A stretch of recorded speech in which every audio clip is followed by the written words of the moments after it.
All right, boys, this is episode number 35 of the Deconstruction Podcast, brought to you by Jobtable, the simplest construction software on the planet. Let's kick it off here with a review. This is from Jesse Atkins. He is a plumbing contractor out of Georgia. Another Georgia review. I feel like, Georgia's a hot spot here for Jobtable, but here it Georgia's is. holding So it down. far, Jobtable has been easy to learn and use, keeps all my customer data easily accessible, easy to make changes, and best of all, the ability to give my customers options, which increases trust and higher ticket sales. Solid Perfect review. review. Thank you, Jesse. Thank you, Jesse. Thank you very much. Shout out to Georgia. Yeah, and I like the if you notice the trend of these reviews, it's like the one thing is the simplicity, which is what we set out from day one, is to make this like we literally say it's the simplest construction software on the planet. And, it's telling when everyone is writing, like how easy it is to use, the simplicity. Like, I think we're like the only software that I've seen in this space that doesn't require training. Before You shop before around. pricing, before Yeah. pricing, before anything, simplicity was the main goal, Yeah. So, yeah, that's great. and Great the to most see. the most difficult to accomplish too. In saying that, Totally. Yeah. So if you're a contractor looking to simplify the way you run your business, using a software without a headache, because a lot of these softwares out there, this is why we built Jobtable, right? Is because everything is bloated, heavy, hard to use. Like, you literally need training to get started and get onboarded. Jobtable is not like that. You literally sign up and start using it right away. Like, that's how simple it is. So do check it out. Jobtable.com. So, boys, we have topic today that we wanted to talk about is basically the lifeblood of every construction company, which is sales. Now this, we're not going to talk about like marketing, like lead generating, none of that, but like the actual process of turning an opportunity or like someone that's in front of you into a signed contract and revenue, right? So like the actual process of like the sales. And I know there's a lot of like ways we can go about this. I want to take it through like the evolution of a contractor, right? Starting from like a smaller company, because sales looks different between like 1 to 10 employees to like 10 and 20, or like a company like you guys who have like larger contracts. So the sales process looks different. So like, let's kind of take it into chunks. So, starting off with like a small construction company, let's like bucket them into like a company between like 1 to 10 employees, right? So typically what a sales process would look like for a company like that is, primarily owner driven, right? So, the owner is doing all the sales, quoting, and all that. There's generally maybe no like formal process, like calls, texts, word of mouth, like things like that. So let's start with that. Johnny, kick it off. So for a company like that, what do you think are some of the challenges they face in that actual sales process, and like, opportunities in those challenges? Well, one of the challenges is also always like trying to let the customer know that you're reputable, right? That they can trust your word, right? So I always say when it comes to sales, I don't think it matters what business you're in. The number one thing is you need to sell yourself, right? You need to, you know, um, you need to have the client have trust in you, where they're believing everything that you say, your recommendations, what you're trying to upcharge them for, or the service that you're trying to sell them on doing. Because look, even me as a contractor, right? When I went to go build my house, I had many contractors come through, and some of them that came through, just the vibe I got off of them right off the bat was like, no, like I don't care what type of work he does. Just that initial conversation, it just doesn't feel good, right? So I always say you have to sell yourself first and foremost. So that's typically a struggle at the beginning, because a lot of contractors seem to think that, whether you're a plumber or electrician, like, oh, I'm the best, I could do this, no problem. Yeah, it's fine. You could probably do the job, but does the homeowner or, the business owner feel comfortable with you, right? So that's number one. And then number two is professionalism, right? People, when they're calling for a service, You know, and I always say, like, even as a contractor, put yourself in the homeowner's position. For example, how are you showing up? What do you look like? Like, you know, how does your truck look? Like, do you look organized? How does the quote look? Right? Is everything self-explanatory? Is there anything left up to interpretation? Right? So those are kind of like the key factors I find for sales on the smaller guys that are very important, because, you know, your first impression is everything, right? There's no other way to describe it. You know, Yeah, just to add to that, because it's funny what you mentioned. I've been having recently a lot of conversations with like this group, like this smaller companies. So what's interesting is about 70% of the phone numbers on a contractor's website is typically the owner's cell phone number. So they're the ones that are getting all the calls. Like, so middle of the day, for example, you're on site, you're on the tools, you're driving or whatever. Let's just say you're on site, you get a call from a potential new client, a referral, someone who contacts you.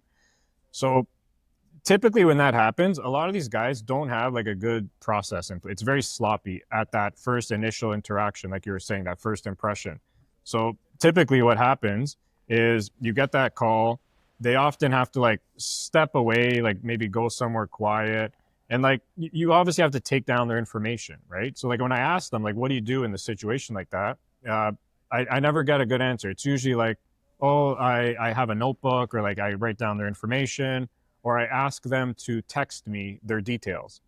So Or think about that, like first. or what I see a lot of times from even like the guys I know, it's like, yeah, I'm just in the middle of the job, call me later, right? And it's like, Exactly, yeah, like, well, exactly. you might have just lost a potential job, right? You could have lost a sale, and and I always say, you never know who's on the other side of that phone, right?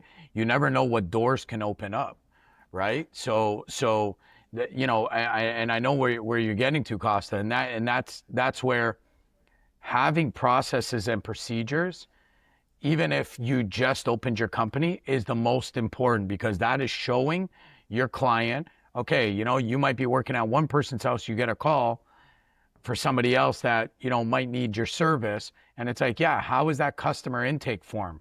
Right? Like how are you taking in their information? How are you letting them know that, look, at the second, I'm busy right now, but I'm going to send you this. Please fill it out. Right? And again, here's the link. Let me just put it up here just to get a visual. So what I was getting at is, so now what a lot of our clients are doing is using this like service form. So this is a form you can whip up in Jobtable, and it's a service form. So it's exactly it's many use cases, but one of the main use cases is for that exact scenario. So now imagine you're a contractor, you get that random call. Instead of telling someone, oh, call me back later or text me your information, you can simply say, it's like, look, you know, I'd love to learn more about your project. I'm going to text you a link to my service form. All the information I need will be there. Fill it out. It's going to come to me. I'll review it, and then I'll give you a call, and we'll set up a time for an appointment. Right? So just something like this, what that does, it automatically makes you appear way more professional, way more credible. It sounds like you know what you're doing, you have processes, you're efficient. So it kind of like, it really sets the tone from that first interaction. Yeah. So it's very, very important. Yeah, and I always say, and that goes back to like selling yourself, because the first thing that they're looking for is you. Then the second thing, you know, the second hurdle that I always find with especially the smaller companies, or if you're just starting out, a lot of like the next kind of like hurdle that you got to pass is basically selling that your company is reputable.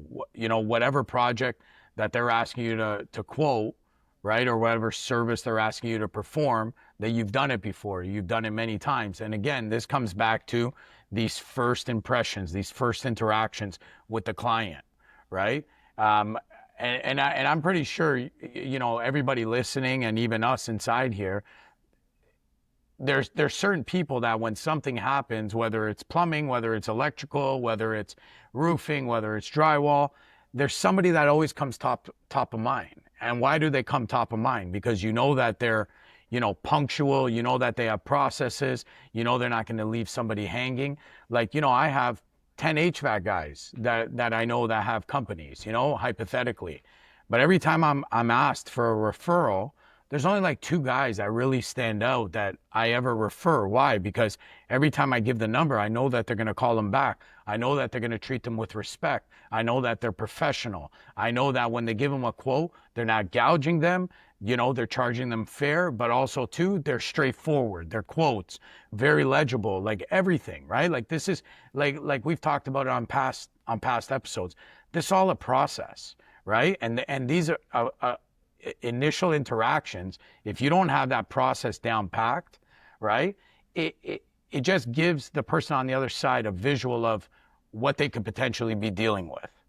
Yeah. So sticking to like the actual process, and Charlie, like I'll kick this one to you. So like now you have that client in front of you, and now you have the scope of work, and now you're sending out the quote, right? So like talk about that process of like actually how you're sending out the quote. So just before that, I want to add something to what Johnny was saying. I agree with you that being professional and presenting yourself in a good way is definitely is an important factor to it. But speaking to a lot of the smaller companies in the trades, it's not the biggest problems that I feel that they face. Just for example, I was speaking to a roofer today who's a friend of mine, and he had a job lined up today. It's an $8,000 job. He said he's probably going to make $5,800 profit off the job. And I thought to myself, wow, that's great. A small company. That's a huge margin, right? The problem is then he has nothing lined up for the rest of the week. He has maybe one more job lined up the following week. So I kind of dove into it with him, and I asked him. I said, well, what's the reason for that? Why aren't you able to line up jobs? And I got an answer that I get from a lot of these companies where he'll tell me that I just don't have the time. So, he's got the presentation down packed, he's got the process, he's able to kind of do his client intake, but he just can't seem to get off the tools to find the time to drive out to these jobs and actually spend the time to do the quotes. And when he does, he's working 14, 15-hour days. He's got kids. He's got a wife. So for him, that's the biggest challenge, just to find the time.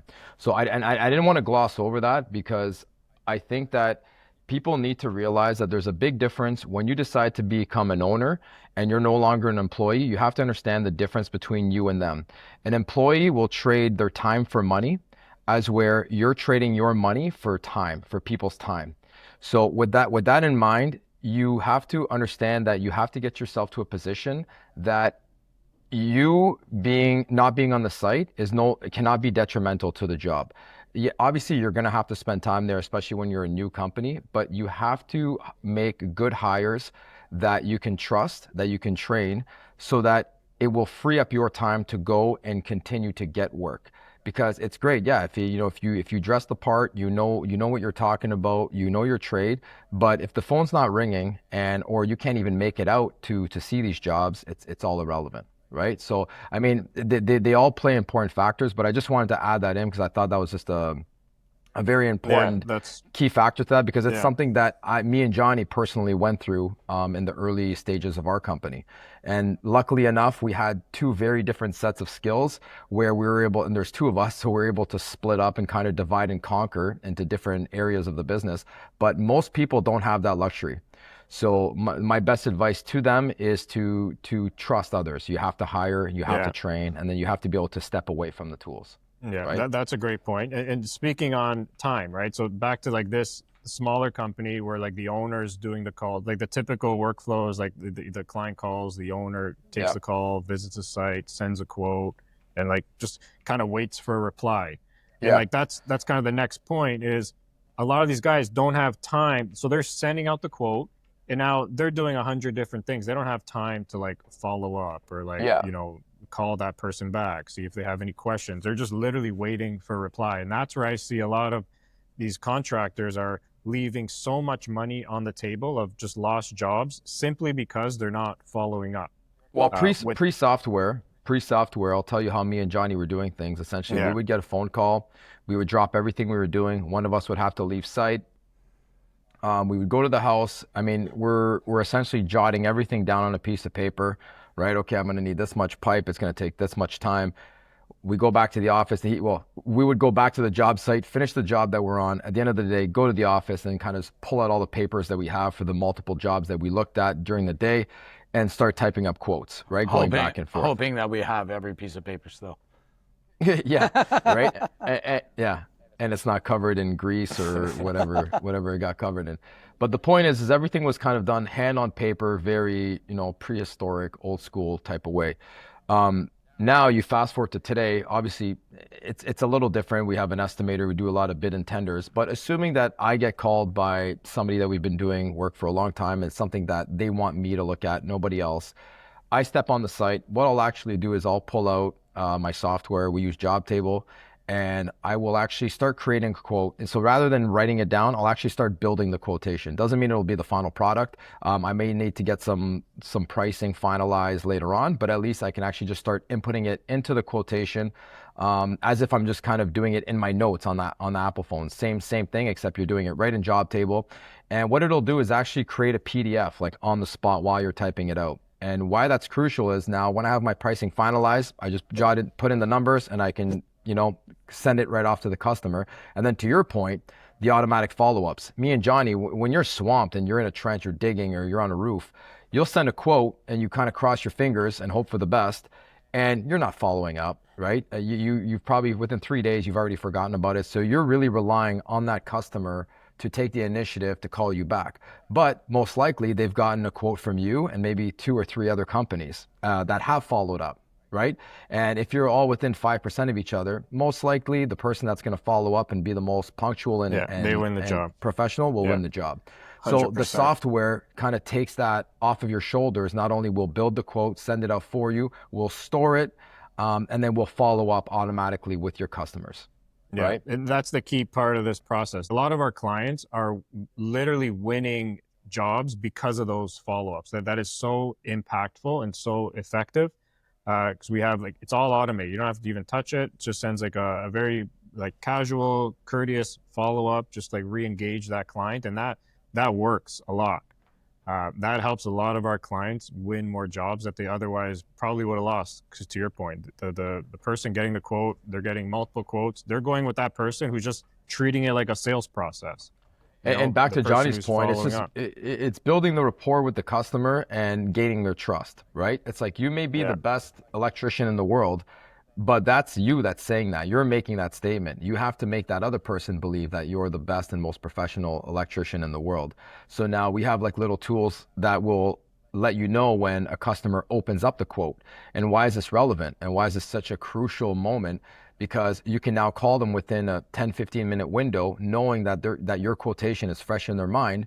And you can just kind of say, hey, how's it going? I'm just following up. I sent you a quote. Did you have a chance to look at it? Knowing that they did. It opens up the conversation. If they have any questions, they'll be fresh in their mind. And then more than likely, 9 out of 10 times, our customers will land the job. Yeah, and a lot of times after that follow-up. And a lot of times too, I'm pretty sure all of us have spoken to them. It's like, when you're talking to these contractors and you ask them, oh, what happened with that job? It's like, oh, I don't know. I haven't heard back. It's like, well, did you call to follow up? It's like, nah, I don't want to seem desperate. I don't want to seem this. It's like, but you need the work, right? It's like, yeah, you had a pretty good number, right? Yeah. So it's like, what makes you think that they're not as busy as you are? You know what I mean? So that's where sometimes having these things on autopilot just really help you out, right? I always say, 100, yeah. It's like having a personal secretary doing it for you. Even your invoices. You send an invoice, this is the due date. After the due date, a lot of times you don't remember, is that invoice due? Have I been paid? Right? So if that automatic reminder goes out, I can't tell you how many times, at least for us, the automatic reminder will go out. And then all of a sudden, 5 minutes later, we'll get an email confirmation. It's like, this client has paid so-and-so invoice. It's like, oh yeah, shit. I didn't even, I totally forgot about that. Right? And you're right, John. And it's like, I think it's such a wrong way to look at it that you think that you're coming off as desperate, where it's actually, I think, the opposite, where the customer actually appreciates the fact that you took the time to follow up. And even because, a lot of these people too, they're not versed in whatever trade you're in. So the fact that you're following up and you're asking them, hey, I sent you the quote, did you have any questions? Is there anything that you're not sure about, that you're not clear on?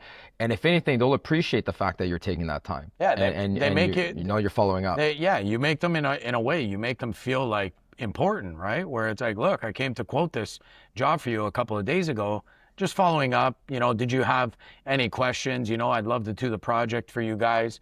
And a lot of times, I don't know why a lot of people think like, oh, I don't want to break their balls. Oh, I don't want them to get annoyed. It's like, well, they called you, you went there, you looked at a job, you sent a quote, and now you haven't heard back. Of course you follow up, right? Like that's another. So to add to that, like to your buddy Charlie, the roofer, who's finishing this job, he doesn't have additional work, he has no time. So think about the contractor now who's sending his quotes very manual by email, text, kind of all over the place.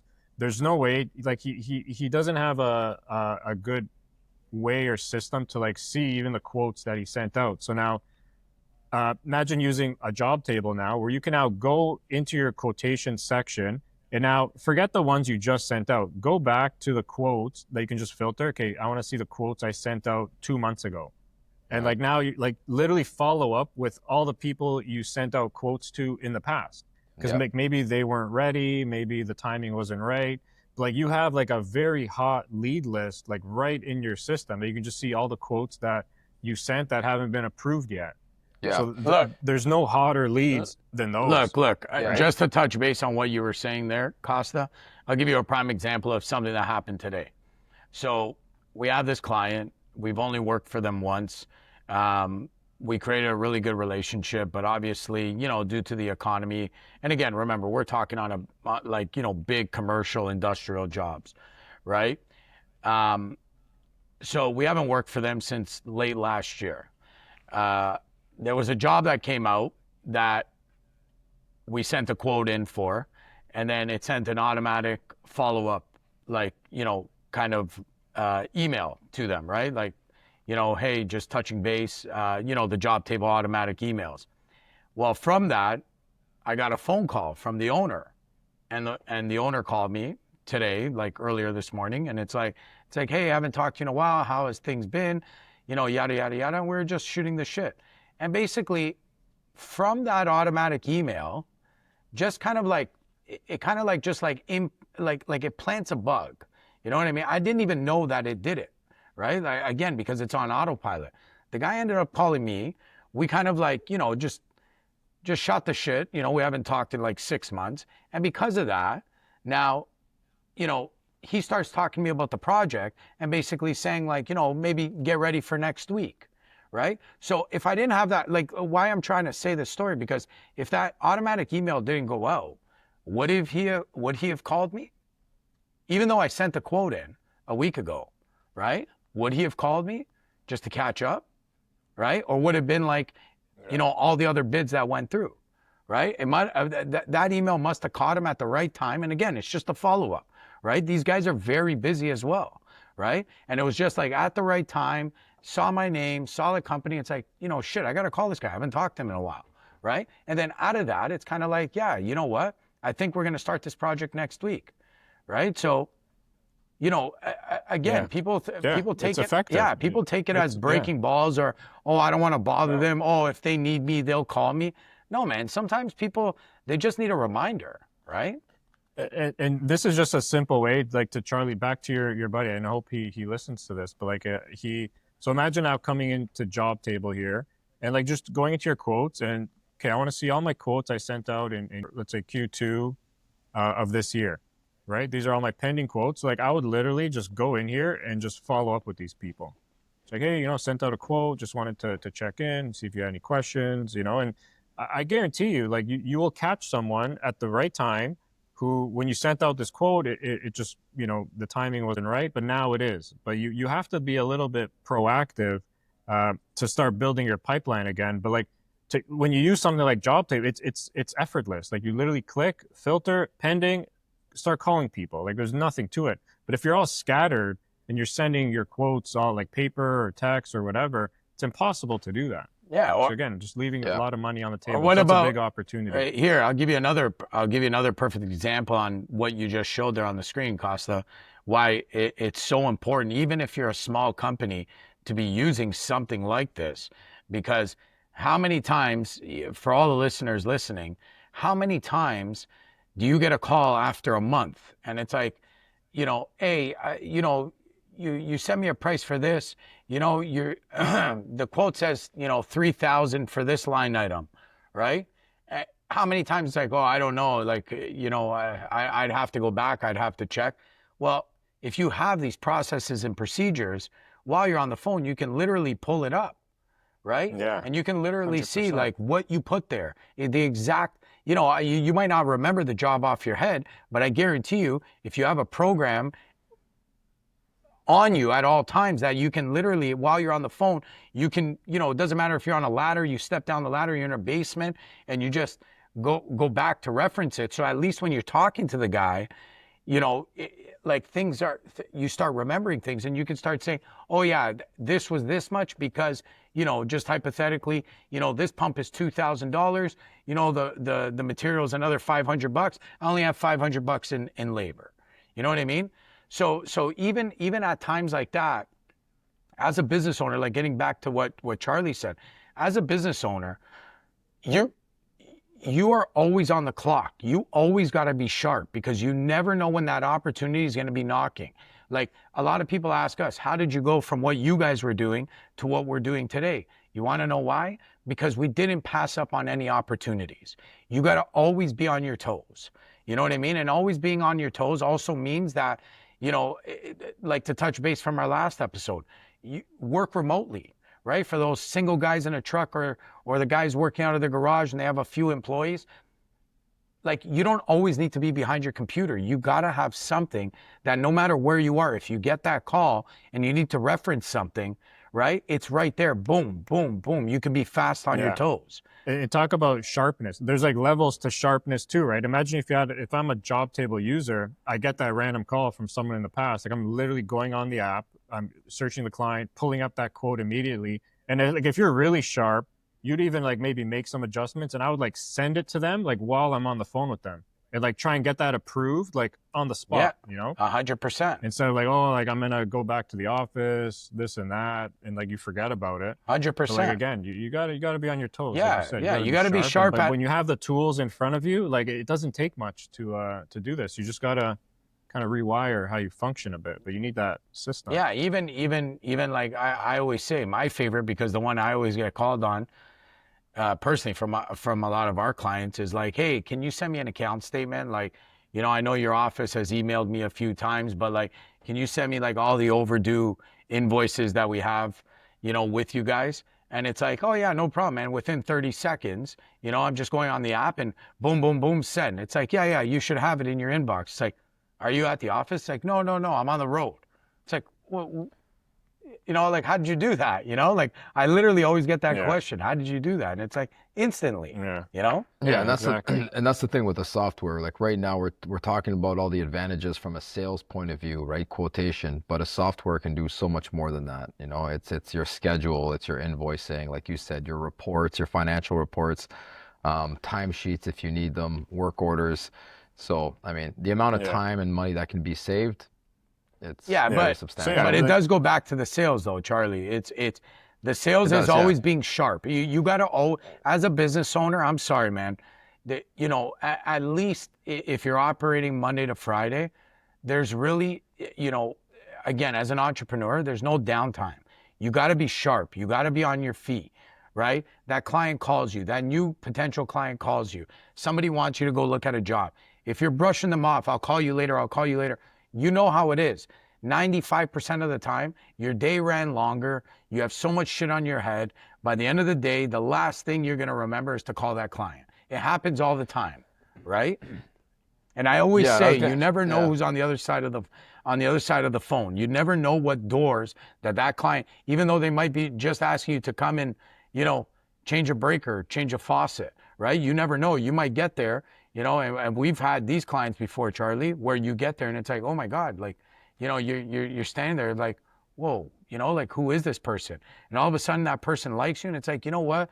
You were prompt, thank you very much. You were very professional. I'm going to pass your contact along to, X, Y, and Z. And this all stems back to the sales process, right? It doesn't matter if you're one guy in a truck or a big company. That sales process, that initial interaction, that initial client intake, that initial phone call, that initial email, that initial quote, it means a lot, right? And again, you need to be on your toes. And the fact is if you have work Monday, Tuesday, Thursday, and you're off Wednesday, Friday, you're not making enough sales. You don't have enough work. You should, if you have to leave your job site to do a quote, the job should not stop because, you just decided that, I have to leave, so everything comes to a standstill. You should be making money while you're out there making quotes, right? And landing jobs, and you should be filling up your weeks ahead of time, so that there are no dead days. Like, like me and you, John, I think we work 6 days a week, most weeks, and there aren't enough days or hours in a day, right? For the amount of work that we do. Yeah. And that's a good problem to have. That's what everybody should strive to have in their company, so that they can continue to grow. Because if you don't have that, there is no growth. You're kind of just at a standstill. You've created a job for yourself, essentially, is what you've done, rather than being an actual business owner. Yeah. Now, in all fairness, like, to get back to that one guy in a truck, the one thing I will say, like, I will be, conscious of, if you're a newer company, obviously that takes time, right? To fill up your schedule for the week. But what I always like to say to those guys as well is, getting back to that professionalism. You never know who the other person is on the other side of that phone or that email that's being sent to you asking for a service. So that's very important. But also too, okay, you made a little bit of money in your company. That doesn't mean that you had a bigger payday, right? I keep saying this to people. It's like, okay, you're starting a company. You want to make money so that you can be something in life. But once your company starts to generate some money and retain some earnings, what are you going to do? And it's like, oh, like, I want to buy a bigger house, or I want to do this, or I want to do that. And it's like, well, getting back to, like, Charlie's point, it's like, well, do you have employees where you are able to train them so that when the phone call comes, you can step away without losing money, right? And it's like, well, no. So then it's like, okay, well, understand your company is your biggest asset, right? So especially for the guys at the beginning, you need to reinvest into your company. And what does that mean, right? The second you start seeing retained earnings and you start seeing that you have somewhat of a steady workflow, right? Maybe that's the time to hire, right? And unfortunately, a lot of people, what's the first hire they make, right? Accountants, bookkeepers. You know what I mean? So it's like, okay, everybody needs an accountant for the end of the year, right? You don't need a full-time accountant, right? Especially for the smaller businesses. So instead of hiring that bookkeeper, look for a software that essentially you can do everything yourself, right? So that all you need is that accountant at the end of the year, and that money that you were going to spend on that bookkeeper, get an employee, train that employee, so that when those calls come, you can leave them for 3-4 hours while they're continuing the work and the company's continuing to make money, and you can run out and go, quote that job and schedule it in, hopefully land it and schedule it in for the next week and the week after and the week after, right? It's like we always say, don't, like who cares about this week and next week? What are you doing in 2 months? What are you doing in 3 months? Yeah. Right? Yeah. And I'll tell you right now, these bigger companies, right? Especially when you get banks involved and everything like that, that's the forecast that they want to. So I want to transition to larger companies like you guys, because the sales process looks a little different. But just to recap everything we just said, because I think for anyone listening, there's very immediate actions you can take to win more jobs, and right. Don't stop leaving as much money on the table. What are those? Is one, just having automated follow-ups. When you send out a quote, automated emails. That alone, I guarantee, will help you win more jobs. Just having simple follow-ups. And then the second thing is, every quote, I'm still shocked at how many I still have conversations of people who say, yeah, for smaller jobs, I don't send out a professional quote. I just send it to them by email or text. It's like, no matter how big or small the job is, send the quote through your software, because that quote might not land you that immediate job, but that's that for your pipeline in the future. So like when you are, short for work, or your schedule's not filled up, you now have a database of pending quotes that were not approved that you can just like follow up with these people. But like if you're just sending these one-off quotes through like text messages, those are lost, those are gone. So automated follow-ups and just having a system where you can see all the quotes that you've sent out, and just when things are slow, follow up with these people. It's like the hottest leads are right at your fingertips. You just got to utilize them. Well said. So yeah, those are some quick actions, like quick wins you can literally implement like immediately. But now, so now let's talk about like bigger companies, right? So, we talked about, the smaller companies, those are like owner driven sales. Now like companies like you guys, where maybe you have a project manager, estimators involved. So like the process looks a little bit different. So talk about some of those growing pains on like the transition from like you guys doing everything to now, having a PM and estimators and all this. Yeah, it's much different in our industry now. Like when you get to certain levels, and obviously as you get bigger, it gets different. But the dynamic kind of stays the same, where it's all about friendships, right? It's all about that level of trust. It's all about them liking you, right? Because look, some of our best clients, I say it all the time. When the job is going good, sure, everybody's, happy. You see somebody's true colors when stuff goes sideways, on your response, on how you handle it. You know what I mean? Everybody wants to run a decent sized, big company. They want to do big jobs, right? Sure, if the job's going smoothly, beautiful, right? Yeah, you have not much to worry about. But what happens when you're off schedule? What happens when there's a catastrophe on the job, right? How are you as a company, how are you as the owner responding to that, right? Because a lot of people, their backs get up against the wall and they start to get nasty, right? So when somebody starts to get nasty with you, right, because of something that, you or your guys did on site, what's your response? How are you handling that, right? How are you making them feel comfortable that the cavalry is coming and whatever damage that did happen? Because I always say, we're all humans. We're going to make a mistake one day or another. It's all on the way you handle it, right? And even getting back to that client that called me this morning, right? It was it was kind of like the same thing. We had kind of a little, I want to call it a fuck up, a little hiccup on the job that was really bad.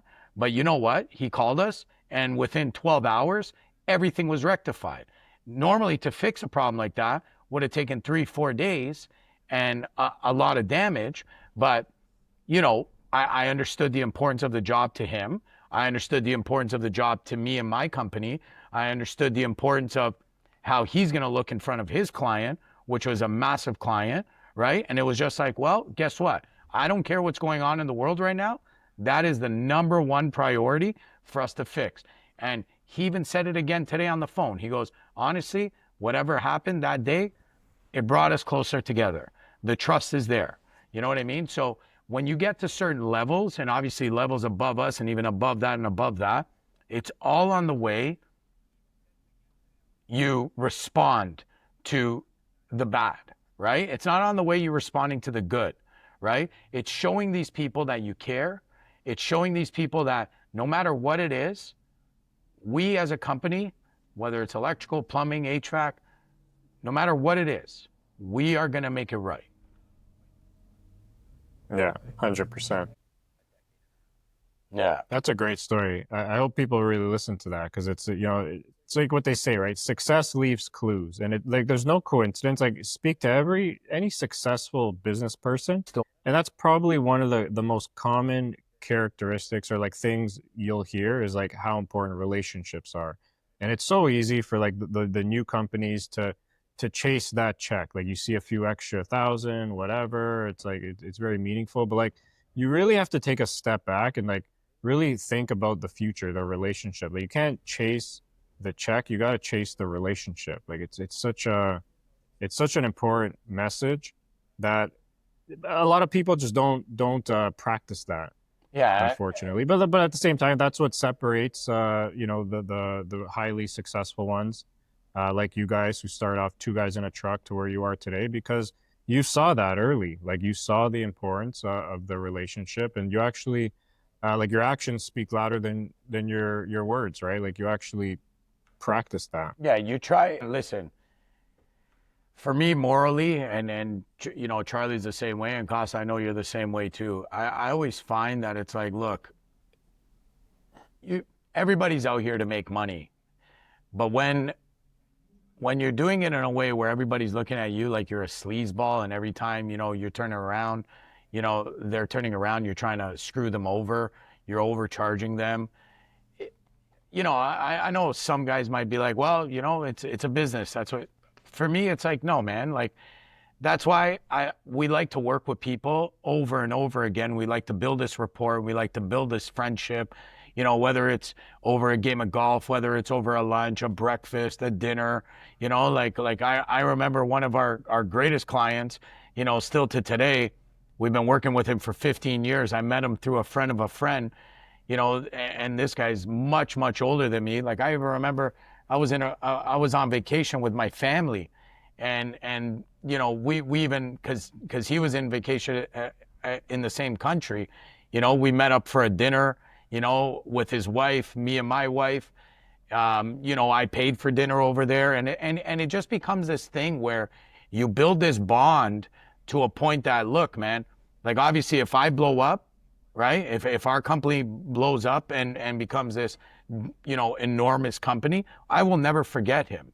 And I will never stop servicing him because I remember where we came from. You see what I'm saying? That was the guy that helped us, you know, through the beginning, through thick and thin. And he's always been there. So I find too, a lot of guys, when they start to get bigger and bigger and bigger, they start to like kind of like push their smaller contractors away, where once upon a time that contractor was their bread and butter and that guy was so good to him. You know what I mean? So I always find that, you know, that's why I love that saying, right? Like, don't chase the money, chase the relationships. The money will follow. Because, you know, now that we do much larger projects, every time that they need a plumber, every time that they need a price, every time that they need a hand, we're still there. You know what I mean? Even though they're not our biggest contractor today, right? They're still as important as our biggest contractor, because guess what?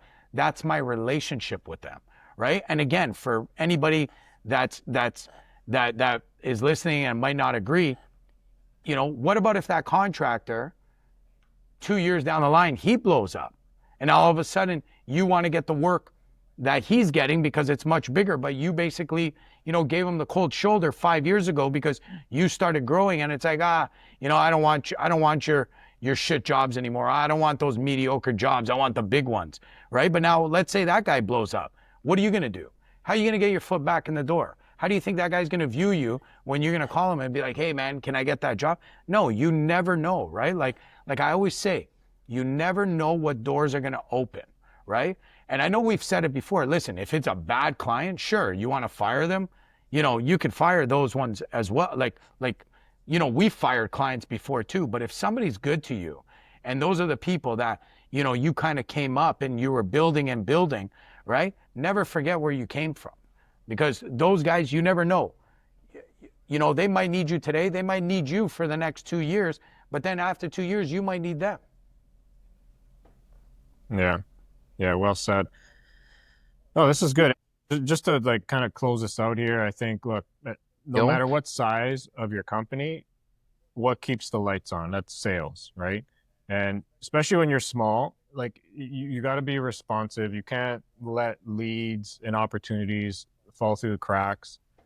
You know, you need, you know, follow-ups, systems, like simple ones, right? And just make sure no opportunity is missed. And it's very easy for small companies to implement something like that. And then, like you guys were saying, when you start playing bigger, larger contracts, you know, relationships become so important. Nurturing those relationships, building, growing those relationships, like you guys described. And I think no matter what size your company is, the best companies are the ones who treat sales like a process. Like it's not like a gambling game. Like you have a simple system, process in place that you just keep building on. And a simple way to do that is Jobtable. It's a very simple way to just start early and just implement simple systems just to help you as you grow. Or just any software in general. I know a lot of guys, oh, I'm one guy in a truck, I'm this, I'm that. I always say, you don't get insurance, you don't get car insurance after you've gotten into an accident. You put the things in place so that you have the possibility to grow, so that you have all these processes and procedures, even if you're only doing a little bit of work at the beginning, because as you start to ramp up, that's when things start to get crazy. And then to implement something new at that time, that's when it becomes very hard and it becomes, very aggravating, right? So again, for anybody thinking of starting a company, anybody who has just started a company, anybody who's been running a company for, 1 year, 2 years, 5 years, 10 years, I'm pretty sure you know what I'm talking about. These paper invoices, just using QuickBooks all the time, thinking that an accountant and a bookkeeper is the end all or be all. Guys, again, wake up, learn something new. You know what I mean? Take matters into your own hands, and I'm telling you, the growth will come. Yeah, well said. All right, let's wrap there. That was a good one. Hopefully people listening I think should get a lot of value and tips from this. So very good. And again, just to close it out, if you are a contractor listening, you're thinking of ways to streamline things, you have growth is on the horizon, do check out jobtable.com, sign up for a 14-day free trial, and see how it could really streamline and change your business for the better. So jobtable.com. Boys, pleasure as always. As always. We will do it again next week. Till next week. All right. Thanks, guys. All right, boys. Ciao. Ciao.